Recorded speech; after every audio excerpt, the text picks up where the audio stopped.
विषय हा आहे की जो GR अजून निघालेला नाही आहे, त्या संदर्भातली बैठक ही सन्माननीय राजसाहेबांनी बोलवली. शेवट मी तुम्हाला काय सांगितलं की कुठल्याही युतीचा निर्णय घेण्याचा अधिकार हा सन्माननीय राजसाहेब ठाकरेंचा आहे. मग तो उबाटाची असेल नाही तर अजून कोणाची असेल, आणि आम्ही महाराष्ट्र सैनिक आहोत. ते जो आदेश देतील तो आम्हाला मान्यच आहे, त्याप्रमाणे आम्ही काम करू. नाही, ह्या सगळ्या ज्या बातम्या आहेत ते आम्ही आपल्याकडूनच बघितलेल्या आहेत. नेमकी त्यांची भेट झाली का, झाली तर ती कुठल्या विषयावर झाली मला याची काहीही कल्पना नाही. मला तर वाटतं योग्य वेळ असेल त्यावेळेला स्वतः राजसाहेब बोलतील. उदय सामंतांची भेट घेऊन आल्यानंतर तुम्ही साहेबांची भेट घेतली का, त्याविषयी काय बोलले का? नाही, आज आमची एक शहराध्यक्षांची बैठक होती, तर त्याला मी तिथे मला वेळ झाल्यामुळे उशीर झाल्यामुळे मी पोहोचू शकलो नाही, म्हणून मी आत्ता साहेबांची त्या संदर्भातली भेट घेतली. ती बैठक सुरू आहे, नाही संपली.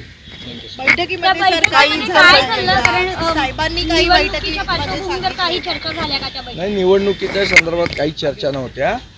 विषय हा आहे की जो GR अजून निघालेला नाही आहे, त्या संदर्भातली बैठक ही सन्माननीय राजसाहेबांनी बोलवली. पण मुख्यमंत्री देवेंद्र फडणवीस आणि राज ठाकरे यांची भेट झाली, त्या संदर्भात राज ठाकरेंशी तुमचं काही बोलणं झालंय का? नाही, काय नाही. पण दोन्हीकडून मनसे आणि ठाकरे गटाच्या युती संदर्भात एवढी सकारात्मक चर्चा नेत्यांच्या माध्यमातून होत होती. थेट जरी चर्चा झाली नसली तरी एक सकारात्मक वातावरण तयार झालेलं होतं. त्या सगळ्या वातावरणावरती आज पडदा पडला असं म्हणायचं. मला वाटतं जी चर्चा होती ती मी तुमच्याचकडे बघत होतो.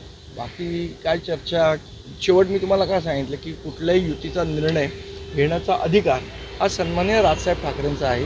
मग तो उबाटाची असेल नाही तर अजून कोणाची असेल, करायची नाही करायची, करायची तर कोणाची करायची, हा सर्वस्वी अधिकार राजसाहेबांचा आहे.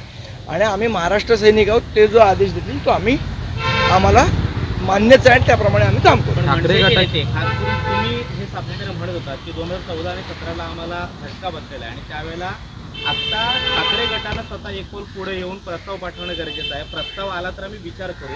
ठाकरे गटानं अशी कोणतीच भूमिका घेतली नाही, प्रस्ताव पाठवण्यासाठी कोणतीच म्हणजे हालचाल दाखवली नाही, म्हणून कदाचित हे होऊ शकलं नाही. पहिली गोष्ट होऊ शकलं नाही, होईल का याबद्दल मला आज भाष्य करणं कठीण आहे.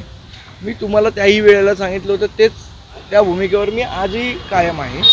प्रस्ताव पाठवला तर राजसाहेब त्याच्यावर विचार करतील.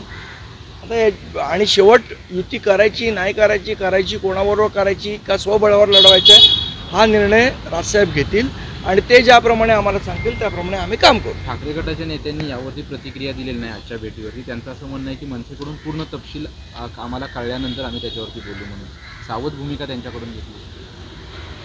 धन्यवाद. मी पण सोशल मीडियाच्या भाऊ गर्दीत विश्वासार्हतेने चकाकणारे नाव म्हणजे लेट्सअप मराठी. सगळ्यांना, सगळ्या नागरिकांना ती स्पीच लेट्सअप वरील मुलाखती म्हणजे विचारांचा खजिना. त्यानंतरच्या निवडणुकीमध्ये मला सोडून गेले.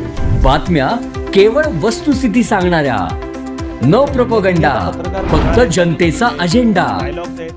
क्योंकि आने वाला कल जाने वाला है, जाने वाला कल आने वाला है. राजकारण, मनोरंजन असो की क्रीडा क्षेत्र, महाराष्ट्राची स्पंदने संवेदनशीलतेने टिपणारे माध्यम म्हणजे लेट्सअप मराठी.